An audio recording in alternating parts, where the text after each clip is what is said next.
Baik, bismillahirrahmanirrahim. Assalamualaikum warahmatullahi wabarakatuh. Halo anak-anakku tercinta, santriawan dan santriawati Sekolah MBS Kampung Sawah. Tetap semangat ya, meskipun proses pembelajaran kita ini dilakukan secara daring, tidak langsung bertatap muka di sekolah. Mudah-mudahan itu tidak mengurangi semangat Ananda untuk belajar dan menerima proses pembelajaran kita ya. Oke. Nah, sebelumnya izinkan Ibu memperkenalkan diri terlebih dahulu. Nama Ibu Handini Nur Pratami, bisa Ananda panggil Ibu Dini. Ya, insya Allah untuk kedepannya kita akan bertemu dan bertatap muka dalam mata pelajaran IPA. Nah, alangkah lebih baiknya nih sebelum kita lanjut ke materi, kita baca doa terlebih dahulu, membaca basmalah bersama-sama. Oke, Bismillahirrahmanirrahim.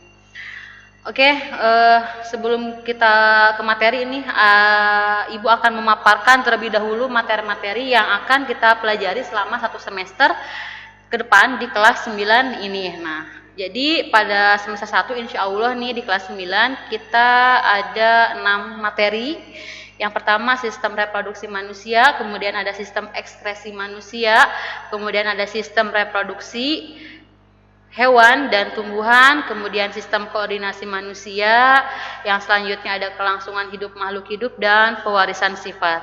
Nah, cukup banyak materi pada semester ini. Nah, semoga kita diberikan kelancaran dan kemudahan di setiap prosesnya ya. Nah, oke, baik, kita langsung saja ke materi pertama kita, yaitu tentang sistem reproduksi manusia. Oke, nah ini ada peta konsep dari sistem reproduksi manusia. Nah, jadi manusia ini mempunyai alat reproduksi yang dimana alat reproduksi manusia ini dibedakan menjadi 2, yaitu alat reproduksi laki-laki dan juga alat reproduksi perempuan atau wanita. Nah, untuk organ-organnya, nah ini bisa kalian lihat sendiri di peta konsepnya ya. Nah, nanti dari alat reproduksi wanita ini dia akan menghasilkan ovum, dan dari alat reproduksi laki-laki ini dia akan menghasilkan sperma. Nah, ketika sperma ini bertemu dengan ovum, maka dia akan membentuk zigot dan berkembang menjadi embrio. Seperti itu ya. Oke. Nah, mengapa makhluk hidup ini perlu atau melakukan reproduksi? Nah, pernah tidak terfikirkan atau kalian pernah tidak terbayangkan bagaimana ibu kalian dapat mengandung kalian? Nah, sampai kalian ini dilahirkan, apakah ibu ini melahirkan atau ibu ini mengandung tanpa bantuan seorang ayah? Jawabannya tidak. Jadi ibu mengandung kemudian melahirkan Ananda semuanya ini dengan bantuan ayah. Nah, ibu dan ayah dapat mempunyai keturunan karena ibu dan ayah ini mempunyai sistem reproduksi. Sekarang gini, memungkinkan tidak ibu dan ayah memiliki keturunan, yaitu kamu, ketika ibu dan ayah ini tidak memiliki alat reproduksi? Jelas tidak ya. Ketika manusia ini tidak mempunyai sistem atau alat reproduksi, maka mustahil manusia ini bisa mempunyai keturunan. Nah, lantas sekarang bagaimana atau mengapa makhluk hidup ini bereproduksi? Jadi, makhluk hidup bereproduksi ini untuk melestarikan atau menambah keturunannya. Nah, keturunan dari ayah dan ibu kalian ini adalah kamu yang sudah dilahirkan oleh ayah dan ibu. Oke, paham ya sampai sini ya, Nak? Oke, lanjut. Nah, sekarang apakah sistem reproduksi wanita dan laki-laki itu sama? Coba, sama atau tidak ya? Oke, untuk mengetahui jawabannya kita lanjut ke slide berikutnya. Oke, nah sebelum kita lanjutkan ke materi selanjutnya, di sini ada kompetensi dasar dari materi yang akan kita pelajari, yang dimana kompetensi dasarnya itu adalah menghubungkan sistem reproduksi pada manusia dan gangguan pada sistem reproduksi dengan penerapan pola hidup yang menunjang kesehatan reproduksi. Nah, kemudian apa sih tujuan pembelajaran yang akan kita dapat dari proses pembelajaran kita kali ini?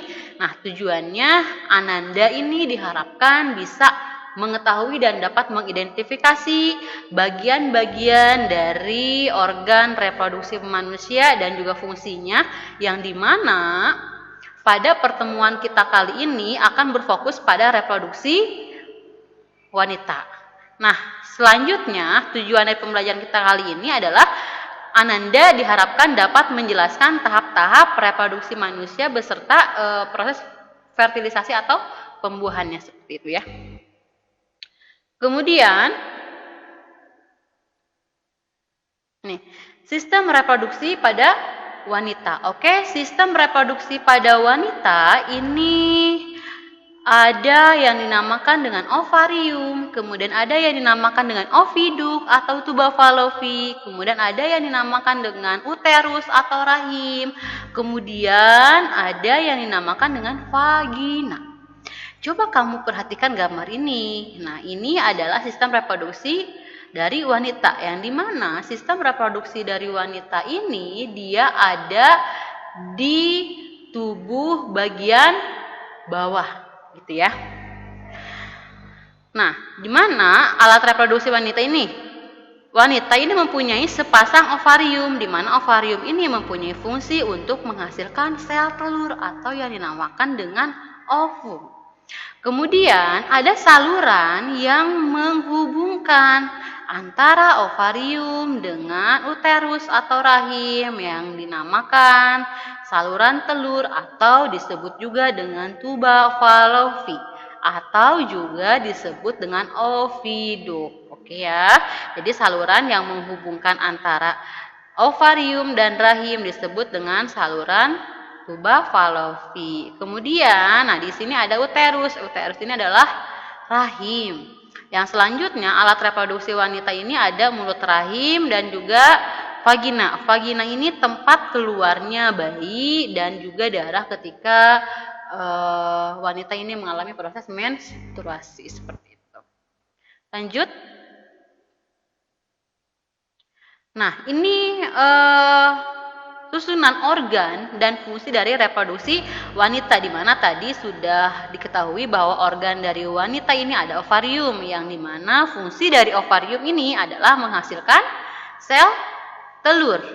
Kemudian ada oviduk atau tuba falopi, di mana tuba falopi ini berfungsi untuk menyalurkan sel telur dari ovarium ke uterus atau rahim, dan tuba falopi ini juga sebagai tempat pertemuan antara sel telur dan juga sperma, gitu ya. Kemudian yang selanjutnya ada uterus atau rahim, di mana fungsi dari uterus atau rahim ini sebagai tempat pertumbuhan sel telur yang telah dibuahi. Jadi ketika sel telur ini sudah dibuahi oleh sperma, maka dia akan langsung menuju ke uterus atau rahim, yang di situ nanti dia akan berkembang menjadi zigot dan embrio seperti itu. Organ selanjutnya adalah vagina. Nah, vagina ini fungsinya untuk apa? Vagina ini mempunyai fungsi untuk menerima sel-sel sperma dan juga jalan lahir dari bayi. Nah, kemudian mulut rahim atau yang disebut juga dengan serviks. Serviks atau mulut rahim ini mempunyai fungsi sebagai struktur rahim bagian bawah yang menyempit dan membuka ke arah vagina. Itu adalah mulut rahim. Kemudian ada sistem reproduksi wanita yang selanjutnya ini. Nah, tadi sudah dijelaskan bahwa alat reproduksi wanita ini dia akan menghasilkan ovum. Ovum itu dia sel telur. Ketika wanita yang sudah mengalami proses pubertas atau dia itu mulai menghasilkan sel telur pada ovarium. Nah, jadi wanita yang sudah mengalami pubertas ini dia akan siap untuk dibuahi. Nah, jadi ciri-ciri wanita yang sudah mengalami pubertas ini, dia ini sudah melakukan menstruasi. Nah, menstruasi ya.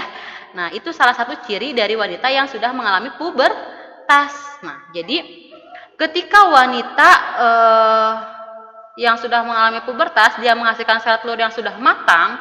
Nah, dia itu siap untuk dibuahi. Ketika tidak ada sperma yang membuahi sel telur, nah, maka itu akan terjadi proses menstruasi. Jadi proses menstruasi itu terjadi ketika sel telur yang sudah matang ini tidak dibuahi oleh sel sperma. Jadi dinding rahim itu meluruh karena tidak ada proses pembuahan seperti itu. Kemudian alat reproduksi wanita ini dibedakan menjadi alat kelamin luar dan juga alat kelamin dalam ya. Apa saja yang termasuk ke dalam alat kelamin luar ini? Nah, alat kelamin luar ini terdiri dari vulva, labium dan juga saluran kelamin. Oke, vulva ini dia terletak antara nih, lihat gambarnya ya. Jadi vulva ini dia terletak antara kedua bibir yang disebut dengan labium. Nah, di sini ada bibir yang disebut dengan labium. Nah, di antaranya itu dia ada vulva. Di mana vulva ini dia terdiri dari saluran urin dan juga saluran vagina atau tempat keluarnya bayi di sini ya. Oke, paham ya? Next. Alat kelamin dalam. Apa saja yang termasuk ke dalam alat kelamin dalam? Nah, yang termasuk ke dalam alat kelamin dalam ini ada ovarium, kemudian saluran telur atau tuba falopi, dan juga uterus serta vagina. Nah, saluran tuba falopi ini pada perempuan dia berjumlah sepasang, yaitu ada kanan dan juga kiri, yang memanjang menghubungkan antara rahim dengan ovarium. Nah, kemudian fungsinya itu untuk membawa sel telur dari ovarium ke rahim dan juga tempat proses fertilisasi atau pembuahan. Yang selanjutnya ada uterus, atau uterus ini berfungsi juga sebagai tempat perkembangan janin atau nama lain dari rahim. Ya, kemudian ada vagina. Vagina ini merupakan saluran yang menghubungkan lingkungan luar dan juga lingkungan dalam dari rahim. Yang kemudian dia itu saluran untuk aliran darah ketika menstruasi dan juga jalan keluarnya bayi. Nah, tadi sudah sedikit dijelaskan bahwa wanita yang sudah mengalami pubertas itu dia akan menghasilkan sel telur yang siap untuk dibuahi. Nah, bagaimana prosesnya? Nah, begini. Jadi proses fertilisasi atau proses pembuahan pada wanita itu, yang pertama nih, ketika ovum telah matang di ovarium, ovum ini dia akan dikeluarkan dari dari ovarium melewati saluran telur yang akan menuju ke uterus. Nah, proses pelepasan ovum dari ovarium ini disebut dengan ovulasi. Wanita mengalami ovulasi itu biasanya atau pada umumnya 12 sampai 14 hari sebelum masuk ke menstruasi selanjutnya. Nah, ya. Kemudian, ketika ovum yang sudah matang keluar dari ovarium, dia bertemu dengan sel sperma di saluran tuba falopi. Nah, di situ akan terjadi proses pembuahan. Nah, proses pembuahan ini disebut dengan fertilisasi. Jadi, fertilisasi atau pembuahan ini tidak akan terjadi ketika tidak ada pertemuan antara sel telur dan juga sel sperma. Oke, paham ya? Nah, ketika proses pembuahan ini terjadi, hanya kepala sperma yang bergabung dengan inti ovum, sedangkan ekornya kemana? Ekornya dia akan secara otomatis melepas. Nah, ini gambarnya nih. Jadi, sel sperma masuk melalui vagina yang langsung akan menuju ke saluran tuba. Nah, di sini ovarium ini dia mengeluarkan atau melepaskan sel telur. Nah, di sini ada pertemuan antara sel sperma dengan sel telur di tuba falopi. Nah, di sini akan terjadi proses fertilisasi. Nah, si sel sperma yang sudah masuk ke indung telur, nah dia akan melepaskan ekornya. Jadi, setiap satu kali sel sperma ini disemburkan, dia akan menghasilkan berjuta-juta sperma. Tapi hanya ada satu yang nanti akan masuk ke inti telur, gitu ya. Oke, paham ya? Nah, jadi itu sistem reproduksi pada wanita beserta proses fertilisasinya. Jadi, dapat kita simpulkan dari materi kita kali ini bahwa alat reproduksi wanita ini terdiri dari ovarium, oviduk atau tuba falopi, kemudian uterus atau rahim, dan juga vagina. Yang dimana proses pembuahannya itu akan terjadi ketika ovum yang telah matang dikeluarkan oleh ovarium, masuk ke dalam saluran tuba, kemudian bertemu dengan sel sperma di saluran tubanya. Nah, di situ akan terjadi proses fertilisasi atau pembuahan yang nantinya akan masuk ke dalam uterus atau rahim yang di sana nanti berkembang menjadi janin. Oke, seperti itu ya. Kalau misalkan masih ada yang kurang paham, nanti kita akan bahas lebih lanjut. Dan untuk tes kepahamannya, nanti Ibu akan share soal-soal latihan share ke kelas masing-masing seperti itu ya. Nah, ini untuk pertemuan selanjutnya kita akan membahas tentang organ reproduksi laki-laki beserta kelainan yang ada pada sistem reproduksi manusia. Oke, cukup sekian pertemuan kita pada hari ini. Mudah-mudahan Anda semua dapat menyerap dengan baik materi kita hari ini. Oke, Ibu akhiri. Wabillahi taufik wal hidayah. Wassalamualaikum warahmatullahi wabarakatuh.